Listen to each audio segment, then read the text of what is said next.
Give Jeremy Rubin a big clap, please. What's up, everyone? Thank you for being here today.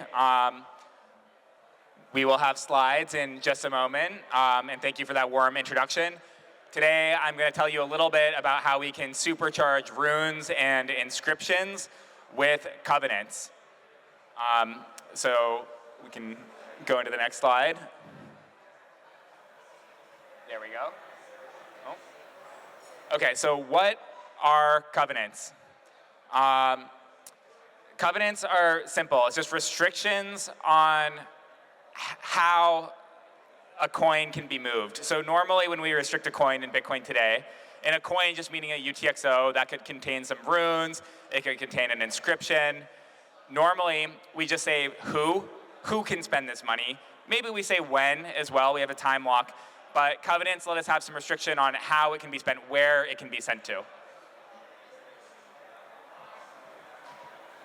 So a different way of answering the question is to discuss some of the primitives that make up covenants. And there's a little bit of a list. There's check template verify, that's my baby. There's opcat, txhash, tlove, check from sec, pair commit. There's all these different things that people are talking about. That's a little bit in the weeds. So for the purpose of this talk, we're not really going to get into too much of like the specifics of how these opcodes work, but instead we're going to talk about like what kinds of things you could do, if you had them. And we're going to start with a basic example just to make this a little bit more grounded. Let's say that you wanted to buy an inscription, but you weren't really sure if it's a good one or not, so you want the ability to return it. So step one, you buy an inscribed sat for 1 Bitcoin. Step two, you realize it's ass. You just bought ass, and like you don't want that, it's awful.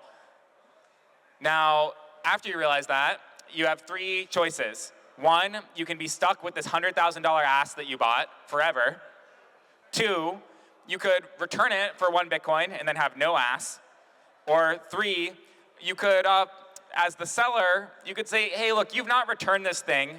Now I'm gonna finalize this sale and no more returns after that period. So let's look at that a little bit more literally with a set of transactions, and just still high level, but we'll look at what that would look like translated into Bitcoin. So step 1, you buy the inscribed sat for 1 Bitcoin, but when you buy it with the seller, you agree to a special output that's gonna have this logic that it could do one of these 3 transactions.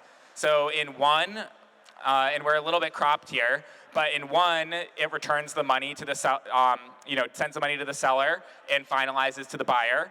In another, it returns the ask to the seller and then puts the buyer back with their Bitcoin. And then in a third option, the seller gets their 1 Bitcoin and the buyer gets that. And that can happen after some 10-day period. So now with this basic design, we now have a returnable period for an inscription that you bought. And this is just an example, just to kind of ground things before we talk about more. All right, so now we have a little bit of a question of, which way are we going to go with these covenant primitives? If you're following the debate, there's all these different things people don't really know, when you look at how developers are talking about this stuff, there's a lot of different, opinions that people have. The one thing that you'll kind of note, and this is now even bigger, like, I can pull it up on my phone. This is on the Bitcoin wiki. Now there's even more people saying stuff, is that CTV kind of seems to be like the strongest column. There's a little bit of opposition to it from certain folks, but then those certain folks want other things that also include CTV. So to the extent that they don't want CTV, it's just because they want something more than CTV, but no one seems to be like really strictly opposed. So yeah, maybe we'll just have CTV as our sort of option. Now, there's another way that we can go about having covenants, is we could emulate them. So rather than actually having the covenant functionality available in Bitcoin, we could maybe stand up a set of servers that will sign transactions if they would have validated under the Bitcoin script that we put them under. And that means that there's some sort of trust assumption but at least we could start thinking about the logic of how we want these things to move, and those servers would be not running any sort of complicated logic. They would just be running a stateless verification of just saying, does this transaction look valid to me? And they would validate it, and then Bitcoin would process the signatures. So it's maybe a good option. There's been a lot of different research on how to make those signing federations more accountable as well. So this might be a way that if we did get one more basic option, you could maybe have some more sophisticated functionality as well. All right, so in this part, I think something that's kind of confusing is ordinals and inscriptions and runes. They're all meta protocols. So why do we need covenants if we can do everything in a meta protocol context? What's the real difference? So meta protocols can get screwed up. If you are trying to etch a rune and you're lazy about broadcasting your transaction, well, somebody else might see that you've started, and then they might steal your name if you don't get your transaction confirmed in time, and then your mint would get messed up. Or with other sort of meta protocol things like BRC20s, it can depend on the order. So there's a lot of different ways that they can get messed up because the rules aren't enforced by Bitcoin consensus. Covenants guarantee execution on Bitcoin chains, so it's a little bit tighter what guarantees you're getting. Meta protocols can have global state. So, for example, the registry of names for runes or for ordinals, inscription number, there's some sort of global state that can get changed based on everybody else doing stuff. Whereas covenants really only operate locally. Only things that are going on in the transaction that you're doing can be referenced or processed. You can't access some notion of global state. And lastly, meta protocols don't really need consensus upgrades. You can just start doing it if you figure out how to do it. Covenants do, because we want the miners and the network to enforce the conditions on the covenant. Meta protocols, you could send an invalid rune transaction and create a cenotaph, and then you'd have an invalid burn of the funds or something. So that's sort of the difference is you're free to mess up a little bit more than you are with covenants. This slide is basically talking about how to do a call option using covenants.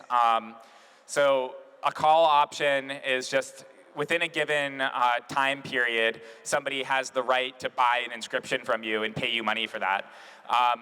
And that's something that can be helpful because you can sell a call option for money. So you could say, let's say I have a rune that I think is worth a Bitcoin. I could say, hey, look, you could buy this from me for 2 Bitcoin, and I'll, if you pay me, 0.1 Bitcoin for that right, and if the thing pumps, then somebody's going to take it from you. They're going to call it away. And this is just a diagram of what the transaction graph would look like for a call option written inside of Bitcoin. So you can kind of see why this sort of thing can be really helpful if you were figuring out, what am I going to do with, I'm just sitting on all these runes, or I'm sitting on all these inscriptions, and I'm not making any money from them. This is a way that you could not really passively, but you could generate a little bit of income from your inscriptions without having to do any sort of like staking or something. You're just saying, okay, if somebody wants this right to buy it, I'll sell the right to buy it for a given amount of time. A related thing that you can do is you could do lending. Through a certain lens, these are the same kinds of operations, but the actual contract behind it looks a little bit different. So what you could say is I have this rune that I really like, and unless I pay back the loan within a certain amount of time, I'm going to lose it. And you might be able to take a loan out of 1 Bitcoin if the rune were worth, or the runes collectively were worth like 2 Bitcoin. So you can go next slide. And so this is what that diagram would look like. So you have some lender and some person, Alice, owning an ordinal, and then they can set up a contract where they can be paid a Bitcoin, but if they don't pay back that Bitcoin within a certain amount of time from their business profits with some amount of extra money for interest, then they would forfeit their asset. So this kind of thing is also really useful if you want people to be holding lots of these inscriptions. This is something they can do with it, that they can get liquidity without actually having to sell longer term. So this can also be a very positive outcome. Another thing that you can do more efficiently with covenants is airdrops. So if you want to give it to many people, you can set up contracts that distribute your inscriptions to a wide group of people. You can give them the right to purchase. So it's a nice way that you can make things happen all at once versus if you have to do them in a normal way, you might be doing many, many manual transactions to inscribe everything. This is one way that you could do one transaction once and then everything would be set up to happen eventually. Another thing that I think is kind of an interesting thing for the ordinals and inscriptions community is kind of layaway and annuities, so things that get issued over time. So this is an example of how that could be structured, is you have some, maybe in this example, runes makes a little bit more sense, and you get issued kind of like a liquidity vesting schedule over time, and you can buy at every given period the amount that you're allowed to buy. And then over time, if you ever choose not to buy, then the issuer can reclaim those. It's kind of like a call option in some ways, but it's a fundamentally different instrument, and that could be really helpful for a variety of different reasons. This one's a little bit hard to read, but time release vaults can really help with safer custodianship and inheritance conditions. So we have an example of that, where let's say that you have a group of friends who are going to help in the event of your demise. Right now, what you would do is you'd say, after a certain amount of time, those friends can just take all my coins. That's not ideal. And with covenants, you can set up a two-phase thing where they first have to claim that you're no longer alive. You maybe have a year to say, no, I am alive, and please send my money to cold storage. My friends are evil. And that can give you a social recovery system where your friends would be able to help in the event that you're no longer able to get your wallet. They could set you up to receive your money back again, which is also a pretty helpful thing as we're thinking about how do we want people to be really comfortable if they're buying artworks that are supposed to be given to their children, that they're actually going to be able to get them. So these ones I'm not going to give demos for just because the diagrams would get a little bit too hairy.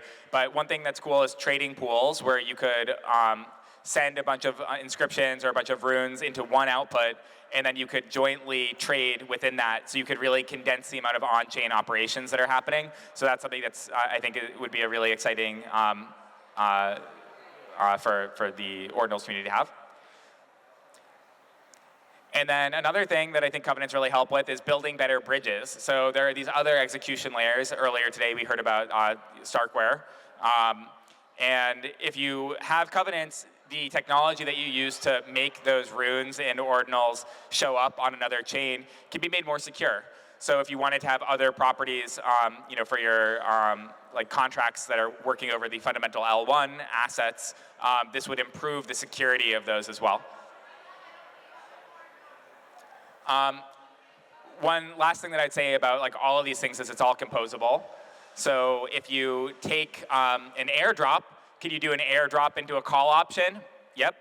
Could you do a loan that goes into a vault because you're using a lot of money that you're lending against? Yeah, you can also do that. So all of these ideas that I'm showing, they're all composable. It's not a one-off thing. It's things that you have a little Lego brick and you could build a whole castle if you should so choose. Now, I'll go next.